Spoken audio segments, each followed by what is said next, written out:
of those situations where turnovers decided the outcome of this game. Not taking anything away from Stony Brook, a very good team. Coach Koch has done a really good job. Talked about last week about the teams that are in the CAA, and particularly Townsend and this team, that they're well coached and they play well. The defensive line very active. When you go back and you look at it, the very first play of the game, a 70-yard touchdown reception, our guy's right there to make a play on the ball, and he trips and he falls. And so, just kind of started, was kind of indicative a little bit of how things started out. And then, when you have the early turnovers, again, turnovers will hurt you, will cause you not to win, particularly interception that's in their plus territory. Then they're able to, to short field and drive it in, and then you throw an interception for a touchdown. That makes it really difficult to win games or to come back from those possessions. I believe there was 13 possessions in the game. The first half were 8 of our possessions, and then 3 of those were the long touchdown for them, 2 turnovers, and one was an interception for a touchdown. And then the third, fourth quarter, 5 possessions, and when we got the ball back, we weren't able to get in the end zone. So again, they did a great job of game planning us, but the turnovers are the ones that really hampered and put the clamp on our opportunity to try to be competitive and win this one on the road. So very good football team there, but our guys, again, I like our team. I mean, we got to play better. I got to coach better. Coaches have to coach better. Some of those interceptions were balls that were tipped at the line, and then they were in a great place to make those receptions and getting a turnover. We came back, created 3 turnovers, which is good, an interception and 2 fumble recoveries, but they were 3 for 3 on 4th down, so they kept drives going as well. So not a great complete game for us. Played a lot of young players, particularly back in the special teams, punt return, kickoff return. I thought they did a really good job. Probably one of the brighter spots for us from that standpoint for the return game. But, again, not indicative of the type of the way we can play after just having a game previously against Campbell, being able to run the ball. And Stony Brook did a good job and limited the opportunities on the ground. So, again, hat goes off to them. We gotta rebound and get reset and get a chance to get ready to go against a good North Carolina A&T team. Darius has been so good all year. I think only 2 interceptions through all season long, and then has 3 on Saturday. Was there anything that you saw in that, or just a tough day? Yeah, I mean, a tough day. Like I said, they did a good job of getting their hands in the throwing lane. And one of the balls went through one of our receivers' hands. Another one was tipped, and they were in the right place to catch it. So you got to be there. You got to be ready. And they were ready to make those plays. It was, one of those games that, you don't like your guys to go through and see, but, you experience it. And so now what are we going to do? I know we got to sit around and complain about what didn't happen, or get ready, get better. Our strength coach said we had one of the best lifting sessions on Sunday because of the leadership that's there, are talking about the opportunities in November. And the most important one is against North Carolina A&T. And that's the most important, most pressing, got to win this one, all those things like that. And I think with an older team, you have a chance for guys to rally in the locker room and take care of the things that, that can cause you to win. And I think that's kind of where we are. That's who we are. That's where we've been. And so, we're looking forward to, today's a NCAA day off and guys coming in for treatment. And then tomorrow we're back at it, and we're doing all we can to get ready for North Carolina A&T. You guys have been so good at running the ball all year long. What was Stony Brook able to do to slow you down that nobody else has been able to do really all year? Yeah, they scheme wise, they did a lot of. They had a really good active group up front, and for second game in a row, that we didn't have 2 of our starters. But again, that's no excuse. We didn't have 2 starters.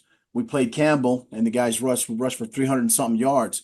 Same situation, but they outplayed us up front and were able to do some things that negate some of those those rushing yardage. But again, going back and looking at the things that we can control, very much controllable. High energy here. High, again, you hate to you hate to lose, but at the same time, you got to take those things as the corrections of how you can move forward. And you want to use that as a measuring stick against your next opponent, and that happens to be another road game down there against A&T. Defensively, as you said, I'm sure you gave up more yards than you would have liked to, but your defense was able to force three turnovers and give you some chances when the turnovers are happening on the offensive side. How tough is it for the defense to kind of have their backs and be able to get them the ball back, which they were able to do 3 times? Yeah, I mean, you want to create those opportunities, right? 3 turnovers down in the red zone opportunities as well. But it's about the 3 phases: offense, defense, and special teams. And this team, nobody points the finger at because you're not doing enough or you didn't do enough here. Is that at the very beginning, the first play was a 70-yard touchdown throw. So we got to do better from that standpoint. They were 3 for 3 on 4th downs. So we got to stop them from that standpoint. So everybody's got a role that they play in the outcome. I got to coach better. Assistant coaches got to do all the we can to put the playmakers, as the primary focus. And then as a team, just collaborate on how you're going to get better, what we can do. And it starts with a mindset and a mind frame. And we're in a good mindset yesterday. We're in a good mindset now. And we'll be in a good mindset as we get ready to travel down to North Carolina.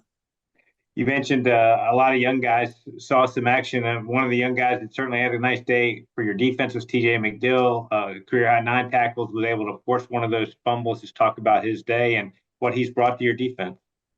Yeah, TJ's done a really good job of just getting better as a defensive player, playing on the back end back there, understanding concepts, making the corrections, communicating, making the signals, and adjusting formations and things like that. So he just continues to get better. He's one of those players that played some last year, but with the Nate Lynn's and John Pius's and all those guys gone, he's back there and now he's doing things in a big way for us. And so young player that's going to be really, really good.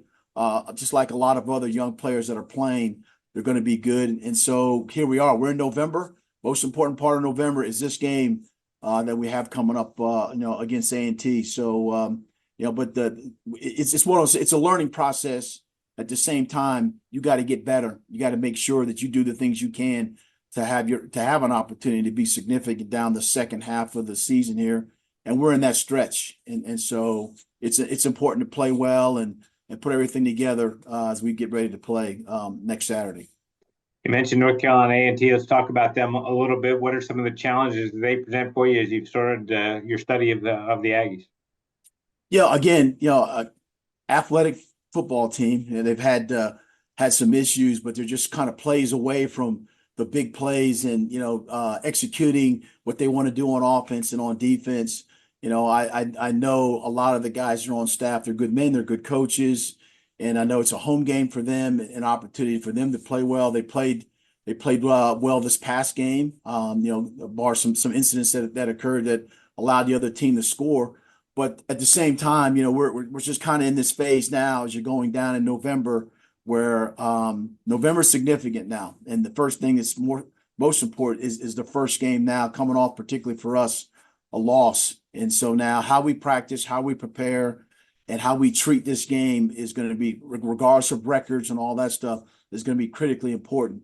And I think we'll be ready, for a good A&T team. But it's a good opportunity to go see Vince, guys on the staff, Jay-Z, Charles Bankins. There's a bunch of guys that I know that are good people, good coaches. And so, but we're looking forward to go down there and play a competitive game. What is that like for you? I was going to ask you, obviously, Coach Brown and a lot of the coaches, as you said, on your staff, and you've been doing this long enough. I'm sure you've run into a lot of former coaches that you've gone against. But what's that like as a head coach to see those guys on the other sideline? Well, I mean, obviously, yeah, there's a personal relationship that you've had with them over the years, with their families and with them. You have successes with them, you've had disappointments with them, but you remain friends. You remain optimistic for their chances and opportunities. And I feel blessed to be a head coach that has guys that coached under me that are now doing well as head coaches or coordinators, in and around college football. I was one of those guys under Al Tree, or whatever it may be, but it's kind of crazy now that you look around, you see guys doing well, and rightfully so, because like I said, they're good coaches, good men, and they at one point you represented the faith family football aspects of what every place that I've been that we try to do. So it's good to see them, and want them to do well, but don't want them to too well, particularly this Saturday.